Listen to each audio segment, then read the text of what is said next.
ప్రసిద్ధ పుణ్యక్షేత్రం యాదాద్రి శ్రీ లక్ష్మీ నరసింహస్వామి ఆలయం భక్తులతో కిటకిటలాడుతోంది. వరుస సెలవులు రావడంతో భక్తుల రద్దీ పెరిగింది. దీంతో స్వామివారి ఉచిత ప్రవేశ దర్శనంకు 3 గంటల సమయం పడుతోంది. స్వామివారి నిత్య కళ్యాణ పర్వంలో సువర్ణ పుష్పార్చన, వేద ఆశీర్వచనంతో భక్తులు పాల్గొని మొక్కులు చెల్లించుకున్నారు. తిరుమల శ్రీవారిని ఉదయం వీఐపీ విరామ సమయంలో హర్యానా గవర్నర్ బండారు దత్తాత్రేయ కుటుంబ సమేతంగా దర్శించుకున్నారు. దర్శన అనంతరం రంగనాయకుల మండపంలో వేద పండితులు వేద ఆశీర్వాదం అందించగా ఆలయ అధికారులు పట్టు వస్త్రంతో సత్కరించారు. ఆలయం వెలుపల దత్తాత్రేయ మాట్లాడుతూ ధర్మ ప్రచారాన్ని, సనాతన ధర్మాన్ని గ్రామాల్లోకి తీసుకువెళ్లాలని కోరారు. జగన్మోహన్ రెడ్డిపై రాళ్ల దాడిని ఖండిస్తూ వైసీపీ శ్రేణులు పల్నాడు జిల్లా అచ్చంపేటలో రోడ్డుపై బైఠాయించి నిరసన తెలిపారు. చంద్రబాబు హత్య రాజకీయాలు మానుకోవాలి అంటూ నినాదాలు చేశారు.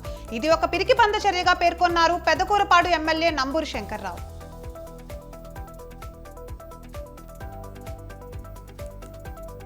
జగన్ పై దాడిని ఖండించారు ఆలూరు ఎమ్మెల్యే అభ్యర్థి విరూపాక్షి. జగన్ కు వస్తున్న ప్రజాదరణను చూసి ఓర్వలేక టీడీపీ నేతలు దాడులు చేస్తున్నారని ఆరోపించారు. చంద్రబాబు, పవన్, లోకేష్ చేసిన కుట్రలో భాగమే అన్నారు.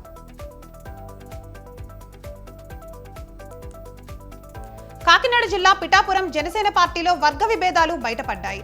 నడి రోడ్డుకు వాగ్వాదానికి దిగారు నేతలు. తమకు ఎటువంటి సమాచారం ఇవ్వడం లేదు అంటూ జనసేన ఎంపీ అభ్యర్థి తంగెళ్ల శ్రీనివాస్ పై ఆగ్రహం వ్యక్తం చేశారు. ఇదే విధానం కొనసాగితే పార్టీ తీవ్రంగా నష్టపోతుందంటూ హెచ్చరించారు.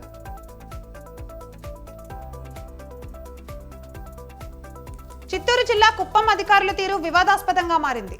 ఎన్నికల కోడ్ అమల్లో ఉండగానే అధికార పార్టీ నిరసనలు చేపడితే ఎందుకు అడ్డుకోలేదంటూ ప్రశ్నించారు. అంబేద్కర్ విగ్రహం ఎదుట చంద్రబాబు డౌన్ డౌన్ అంటున్న వైసీపీ శ్రేణుల నినాదాలపై అధికారులు చర్యలు తీసుకోవాలని కోరారు. సీఎం జగన్ పై రాయి దాడిని ఖండించారు శ్రీకాళహస్తి ఎమ్మెల్యే బియ్యపు మధుసూదన్ రెడ్డి. ఈ ఘటన బాధాకరమని చెప్పారు. ప్రజాదరణ చూసి ఓర్వలేకనే ఈ దాడి చేయించారని మండిపడ్డారు. తాము కూడా ఇలా చేయాలనుకుంటే ఒక్కరు కూడా రోడ్లపై తిరగలేరంటూ టీడీపీ నేతల్ని హెచ్చరించారు. హెచ్పీ సంస్థ 2 సరికొత్త కృత్రిమ మేధ ఏఐ ల్యాప్టాప్లను మార్కెట్లోకి విడుదల చేసింది. గేమర్లు, కంటెంట్ సృష్టికర్తల కోసం వీటిని రూపొందించింది.